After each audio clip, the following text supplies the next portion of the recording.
मुझे लगता है कि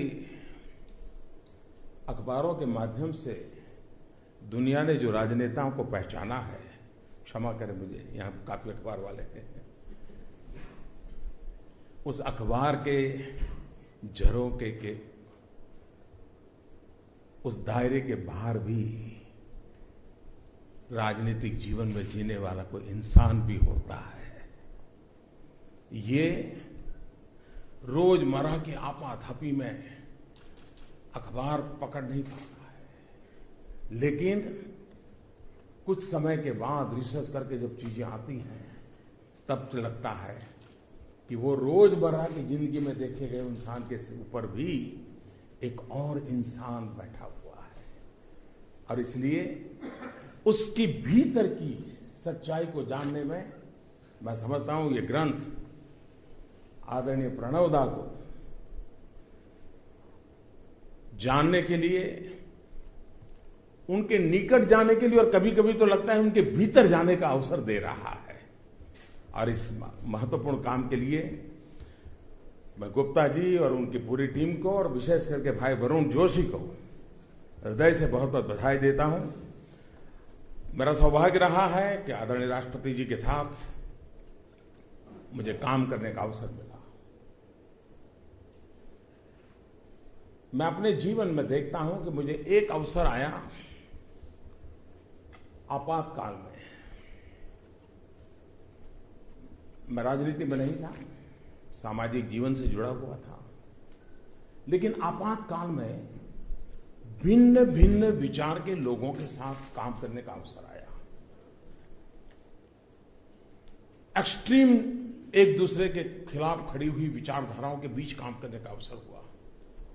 मेरी आयु बहुत छोटी थी, लेकिन उस जीवन में बहुत कुछ सीखना समझना लोगों से मिला। हमारे यहाँ गुजरात विद्यापीठ के वाइस चांसलर हुआ करते थे धीरूभाई देसाई। उनके घर में जाना आना, आपातकाल था तो प्रखर गांधीयन थे, रविंद्र वर्मा, समाजवादी विचारधारा और कांग्रेस में जीवन, ऐसे लोगों के बीच में बड़ी करीबी से जीने का मुझे अवसर मिला। जॉर्ज फर्नांडिस के साथ बड़ी करीबी से जीने का अवसर मिला। एक मेरे मोल्डिंग में वो एक बहुत बड़ा अवसर था।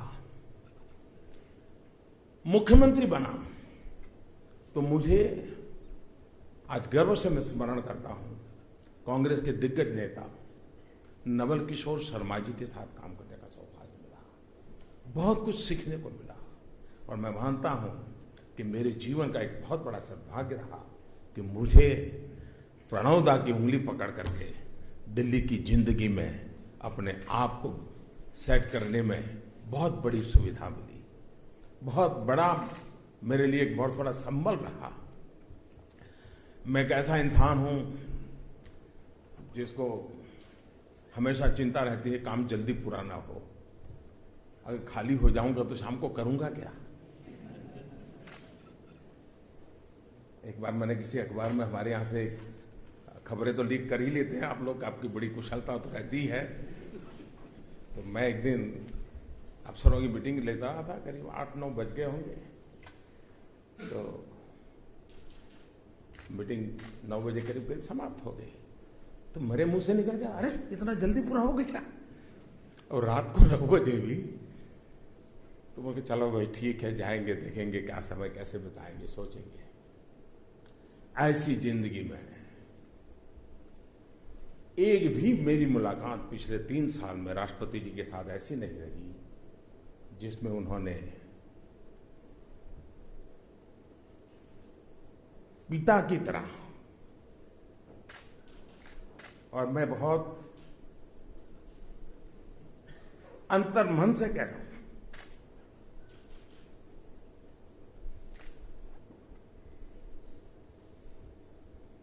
कोई पिता अपने संतान की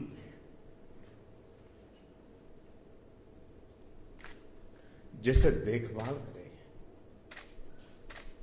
देखो मोदी जी, आधा दिन तो आराम करना ही पड़ेगा। मुझे दा कहते हैं, प्रणव दा कहते हैं, भाई इतना काहे दौड़ रहे हो, कुछ कार्यक्रम कम करो। तुम तबीयत का संभालो।